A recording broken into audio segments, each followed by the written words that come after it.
This probably isn't going to make me very popular because I don't believe in, for me, protesting. I don't believe in going to marches. I believe we should be allowed to do it, but it doesn't float my boat because I would rather communicate my point verbally or in emails and do it by contacting people directly. That's just how I do it. I don't go to marches. I don't live near London. It's a bind getting down there, getting a dog sitter, all the rest of it, the cost. How many people don't go because of the cost? You should be allowed to do it. It's our right to protest. That's part of our constitution. But unfortunately, we've got a government with a really heavy hand now because things haven't gone too well. But I think rather than looking down rabbit holes for what is painfully obvious, this is a very hard left government now. There's not going to be as much leeway as before. But we knew what they were going to be like. We knew they were going to start coming up with ideas to take more money off us, like the heating allowance for the pensioners. Will it stop? So as far as protesting goes, it's really kicked off in a bad way. And it's no good looking for blame, because the blame is the people who go to protest and handle it badly and get violent and start damage. That's no better than the Black Lives Matter riots in America. That's not the way I want to be seen. I don't want to be judged with those people.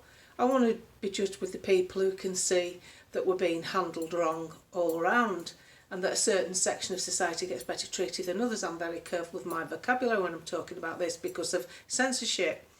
So that's what upsets people when we can see it in plain sight, because social media shows us, especially Twitter, which is the quickest platform for breaking news. It's quicker than the news. The news gets it from Twitter. And now, of course, there are certain individuals that support the government that want X in the UK shutting down. But why? What does that tell you? That tells you that must be disturbing a narrative rather than why are they afraid of free speech? What's it interfering with? That's what you've got to look at.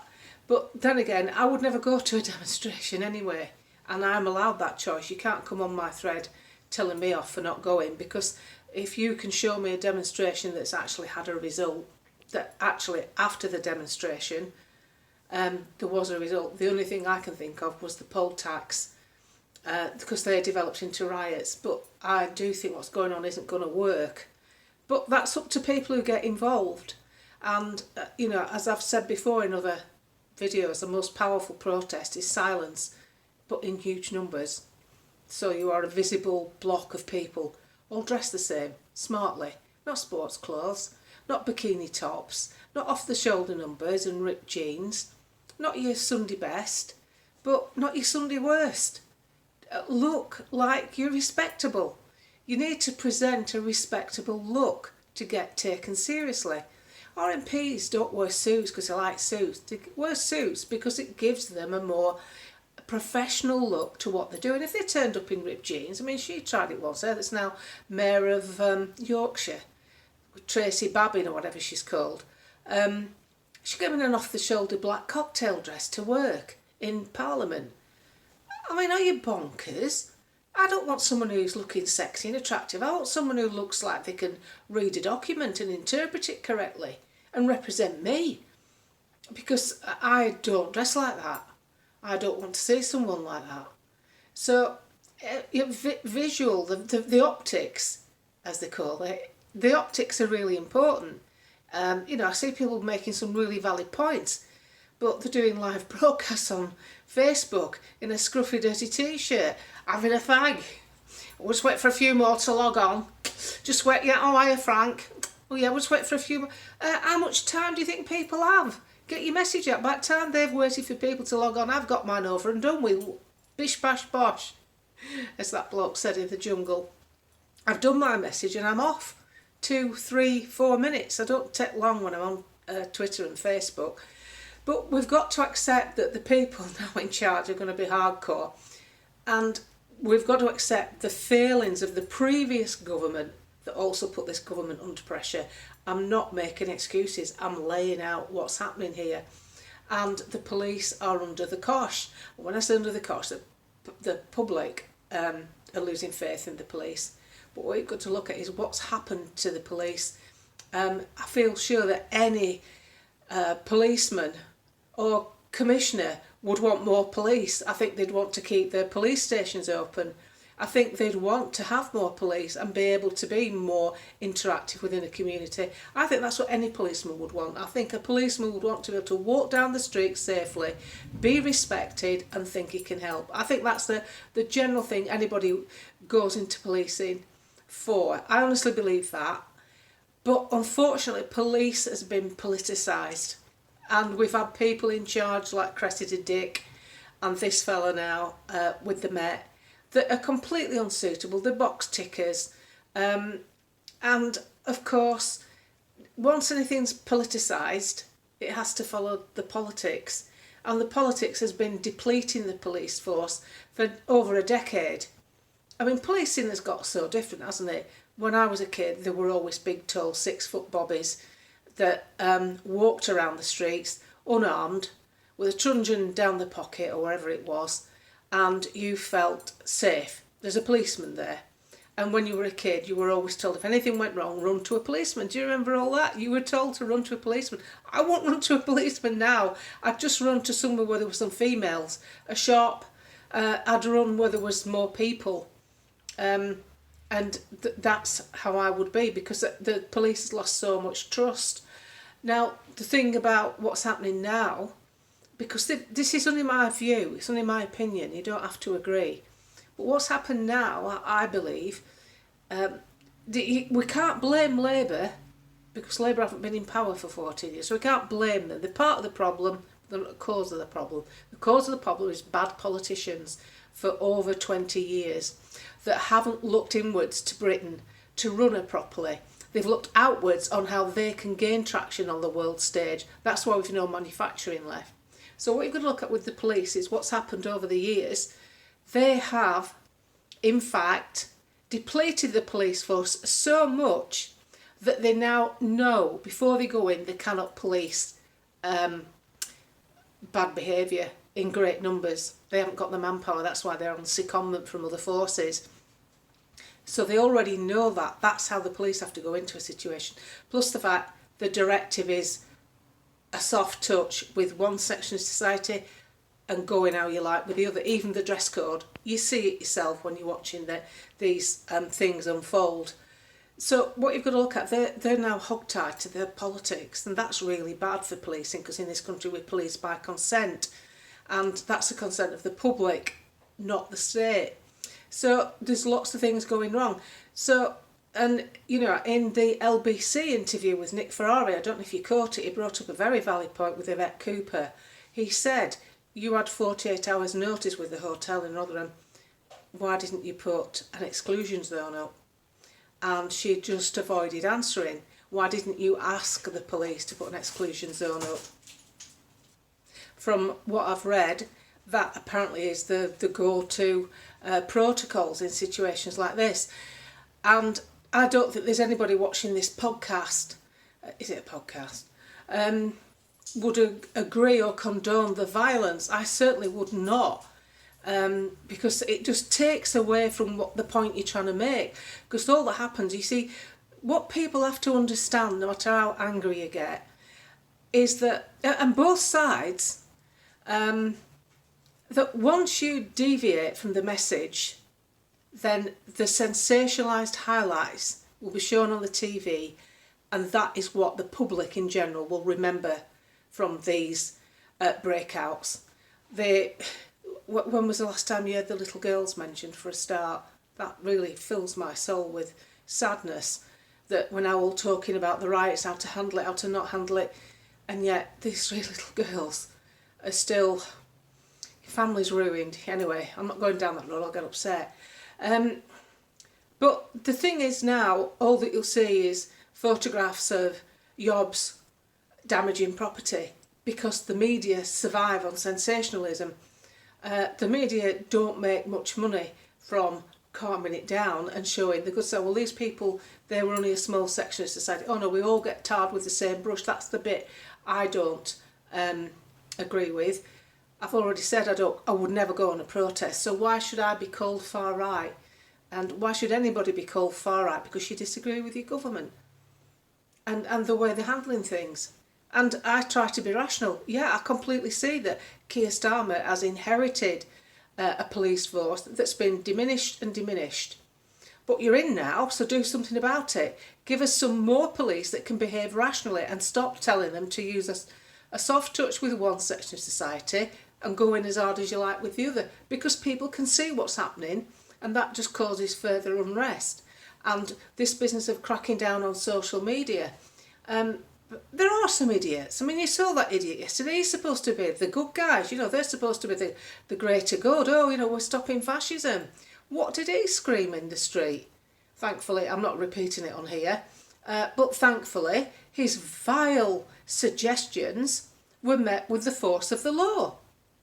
But we've got to accept that social media does have an awful lot of benefits, especially Twitter, because it's through Twitter that we knew what he was saying, because it got filmed and it got shared and people saw it and people were aghast. It was a Labour councillor, and they've arrested him and they've charged him. So that is social media working well. So the thought that some people on the left want to shut it down, that's only because they're hearing a lot of stuff they don't want to hear, like probably the fact that this fella's on their side and he's probably behaved extremely badly. So the reason that the government will be only too happy to crack down on social media, it gets you and me talking about where we stand. We haven't done anything, have we? You've got up this morning, brush your teeth, put your kettle on, fed your cat. What are you doing? What are you? You're reading my page, are you? You're looking at Twitter, looking at Facebook, YouTube. You're not doing any harm. But it's got everybody thinking about where they stand with sharing and writing or putting their own point of view forward on social media. It's got you thinking inwards to yourself.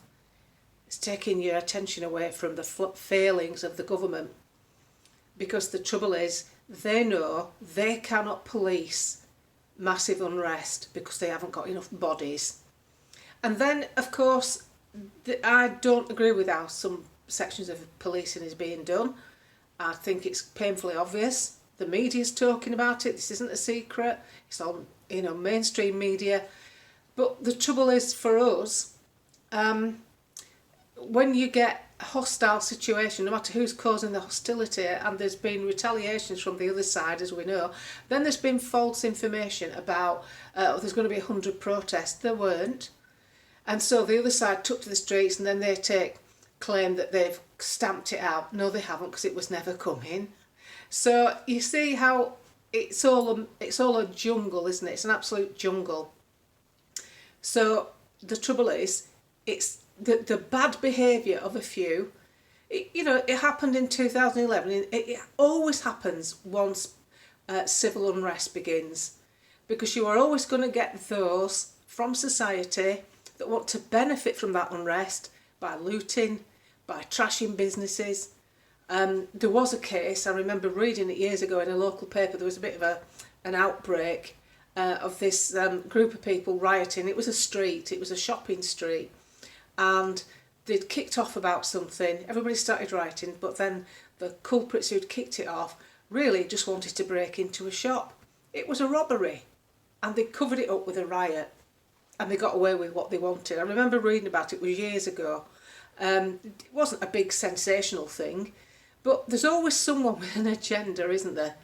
And they look for scapegoats. There's a woman in Cheshire being used right now, because rather than look inward to where they can improve where they are and what they really need to do and address it, then the government will always, any government, I'm not criticising this one, I'm criticising governments. Their first question is protectionism for themselves. How do we come out of this looking better than we are? And then that's passed down the police. The police are very, very conscious of their public perception, but I don't think they understand just how they're perceived. And I've met loads of people who have gone into the police force. I know quite a few coppers. They're all decent people. I don't know one of them I don't like, or one of them that isn't a decent character.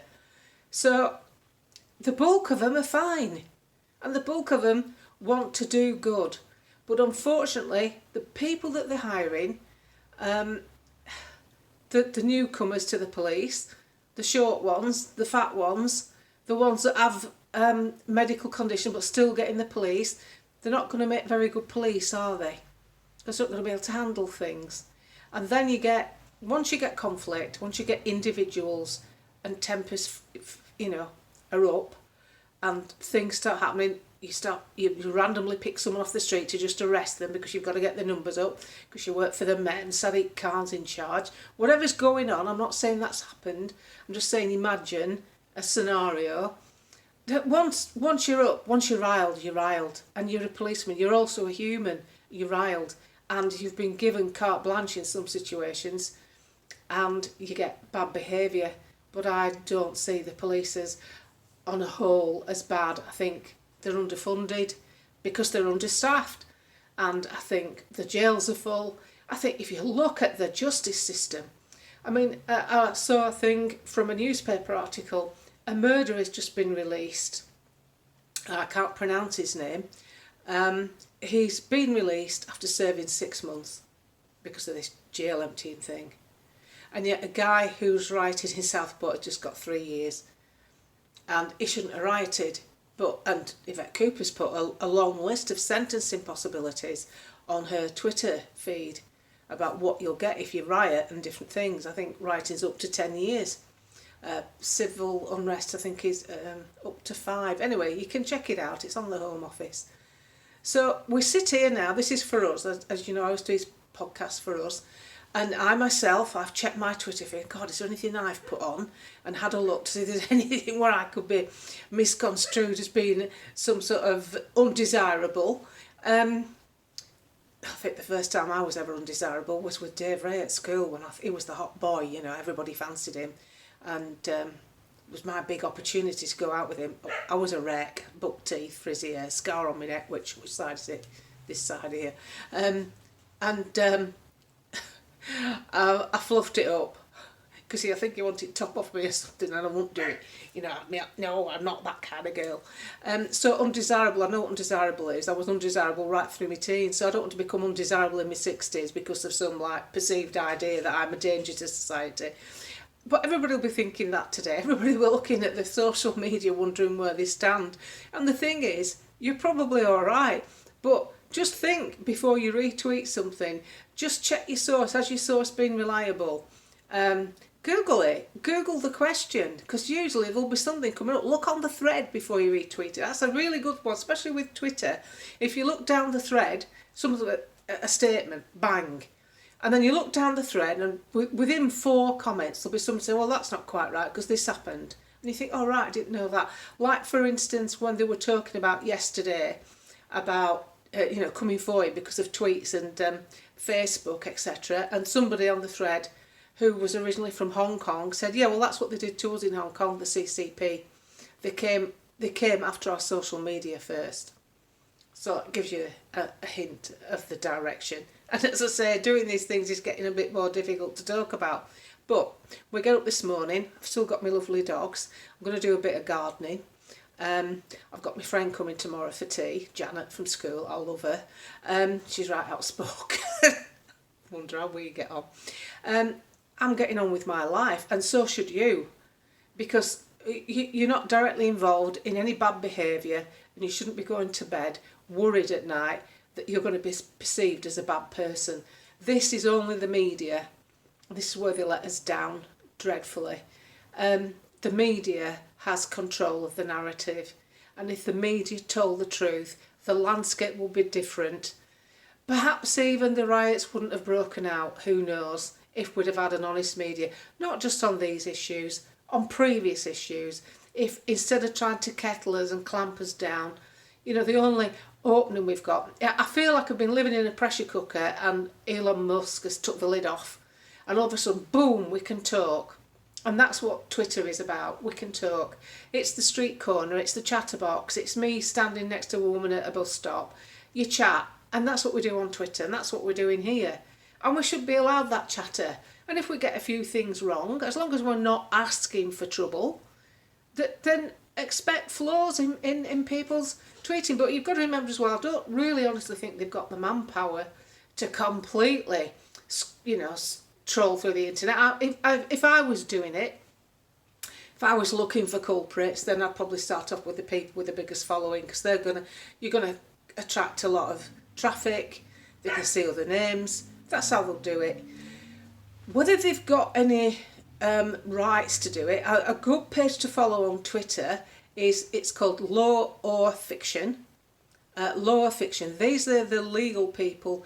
You know, the lad that was disabled and he was mentally impaired, and he was going to be forced to join in the rollout, and his parents didn't want him to.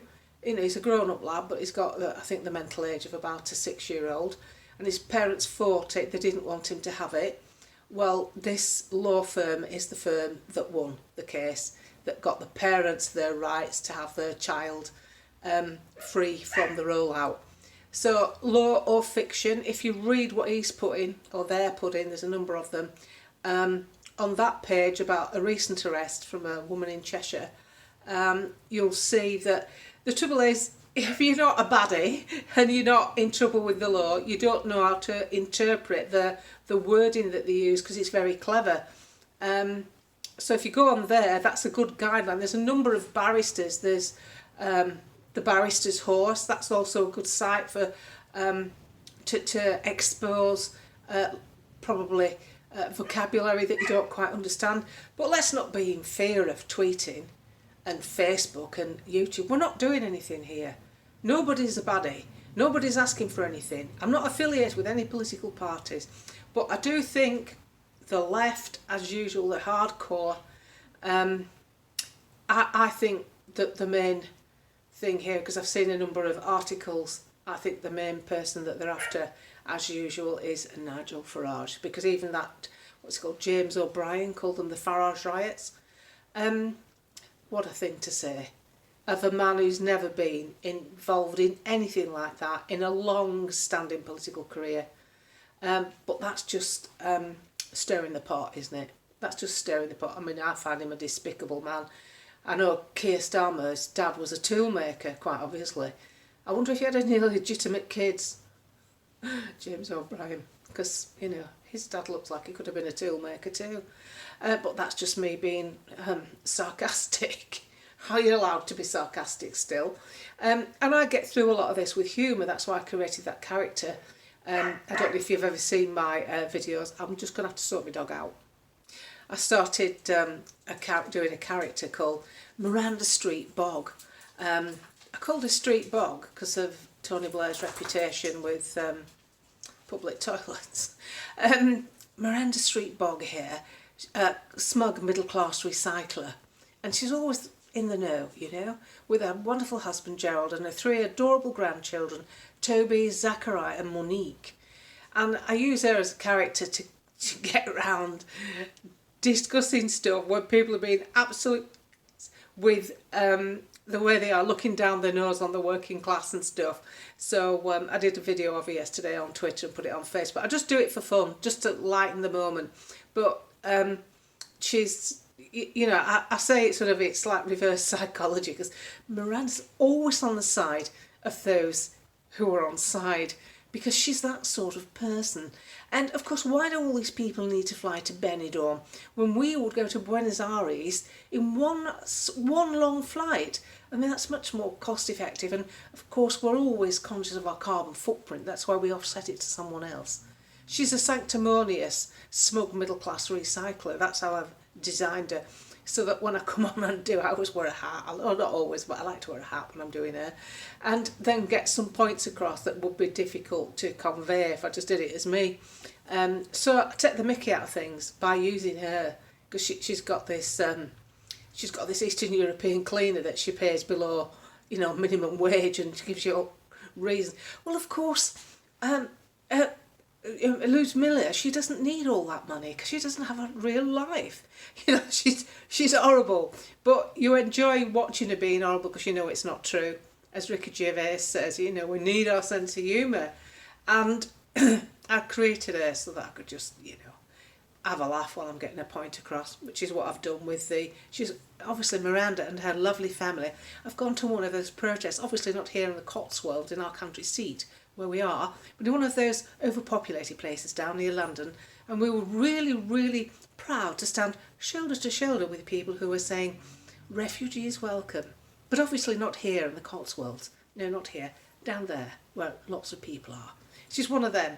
So I use her just to do stuff like that. To, it's like, come on, you know what I'm really saying. But, I mean, if we don't have our sense of humour, I put on Yvette Cooper's page yesterday, she's going on about misinformation. I said, oh yeah, the government are very strong on that, they supply most of it. And then I went down about safe and effective. So I do little things like that. I'm a bit naughty, but I'm certainly no threat to society.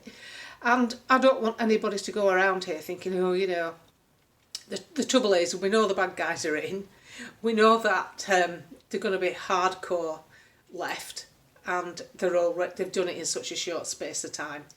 And we have to just muddle our way through. We knew it was going to happen. It was happening with the other crowd. That's what you've got to hold on to. We aren't short of police because of the Labour government. We're short of police because the Conservative government and the Labour government never standing up to it. Two cheeks of the same backside, as everybody says. It's no mystery. This uni party, you can't believe in the uni party and simultaneously slag Keir Starmer off for being in power. It doesn't matter who's in number 10, it's just a face change, isn't it? It's irrelevant because the workings of government is still working the same. It's still dishing out legislation, one, we don't need, and two, we don't want, and it's going to cost us more money. And they'll make cash grabs wherever they can now because they're absolutely skint. So we're now talked about on the world stage as well in Le Monde, and which is the national newspaper of France. They're even talking about as there being hardline. It's even mentioned two-tier policing in that newspaper, and German publications. It's all over. American publications. We're being talked about. So that's not a good look, is it, if you just took over a country to run it? So obviously, personally, I think we've got the wrong people in charge. I think Keir Starmer's a cold, heartless person. I've never seen anything that's made me think any different. I think Rishi Sunak was weak, didn't want to be doing this because he doesn't want to be involved with this level of unrest. So more than ever, it's important that you put yourself first. And I can only say so much because I've got my face and my name plastered all over everything I do. So some people say, oh, you're not hardcore enough, you should be doing this, you should be doing that. No, thanks. Coming from somebody with a bloody shield as a profile picture and a name I can't pronounce because it's gobbledygook, or you've called yourself Trojan Warrior.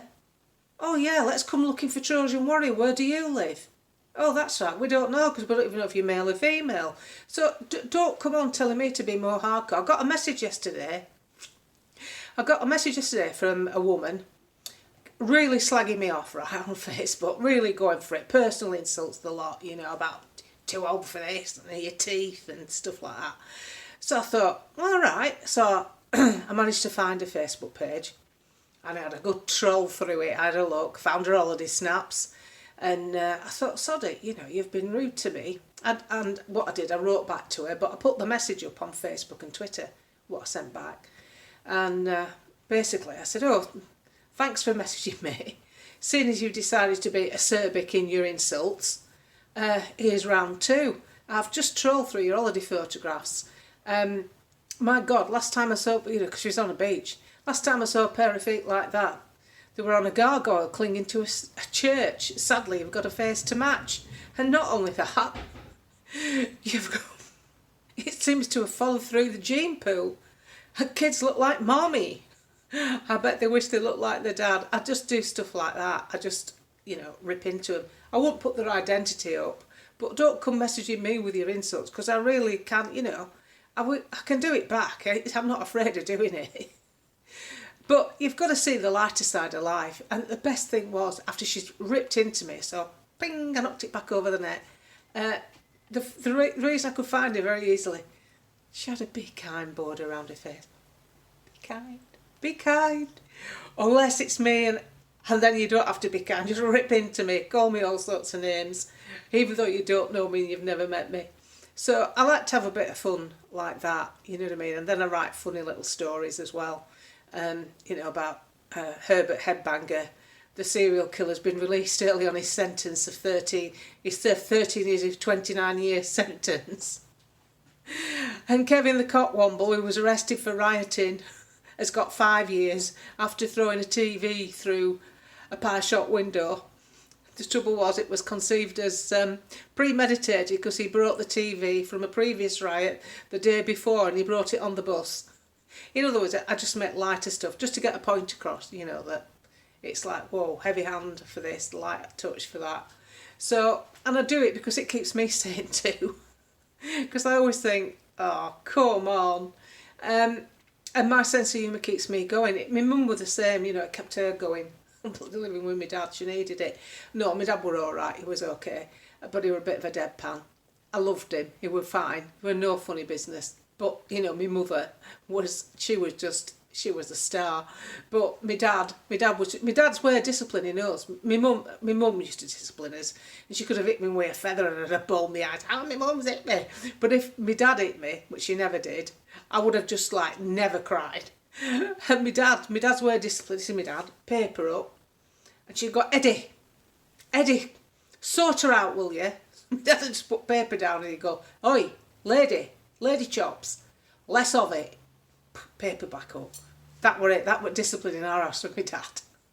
My mum used to threaten to send me to orphanage. She used to pick phone up, pretend to ring. Hello, is that Blackburn Orphanage? And I'd go, oh no, I've pushed her too far because I must have been a little shit. Yes, well we've got one here for you. Like you'd have an oven ready chicken. Yes, well we've got one here for you. When can you pick her up? And I remember one night I went, no mummy. I'll fight him. And I squashed myself down between washer and bin. Anyway, it usually shut me up, and then usually by about 8 o'clock we were friends again. There was never any animosity. But it all depends on your upbringing, doesn't it? I was always brought up to respect the police, they were your friend. What's a shoe now? It depends what you're doing and where you are. The sad thing is we haven't got enough of them. They're all in cars, aren't they? Nobody walks the beat anymore. Well, they probably couldn't because some daft, they'd probably throw a brick at them just for walking the beat. Society's gone bonkers, and unless you're living in one of these areas, I suggest you just get on with your life. And not only that, enjoy your social media. We don't want to lose it because politics gets discussed on it. There's lots of things on social media, particularly like Rate My Plate on Facebook, McDinners. There's always those that do a right good job, snobs. Yes, well, here's my quiche Lorraine. I made it myself earlier. And then there's those that, put it's like food to climb. It's like it's got a summit. They can't get any more food on plate. Gravy's dripping on worktop. And some comments, and another page you'll get a lot of fun out of. It's called Rate My Tats, Rate My Tattoo. There's a bird there on that. She's on all fours with a bum in air, skimpily clad with one of them. I don't know what they call it because I've never had a tattoo. It's all been done down one side of you. You know what I mean? It's obviously dead expensive. And she's there she's pouting oop oopy doo. And somebody put it comment, excuse me, could you give me the product code for the arcade chest of drawers behind you? Not taking any notice of her slinking it up with tattoo. You've got to have a laugh. Lab Bible's full of it. So let's not begrudge ourselves those little light moments, because this is British stuff. This is what we're like. It kept us going in the trenches. It kept us going in the Second World War. The most popular dad in my dad's tank unit was the bloke with the sense of humour and the harmonica, because he could entertain them. That lifts you up, spurs you on to fight another day. So don't get down about things, because we aren't all rioters, are we?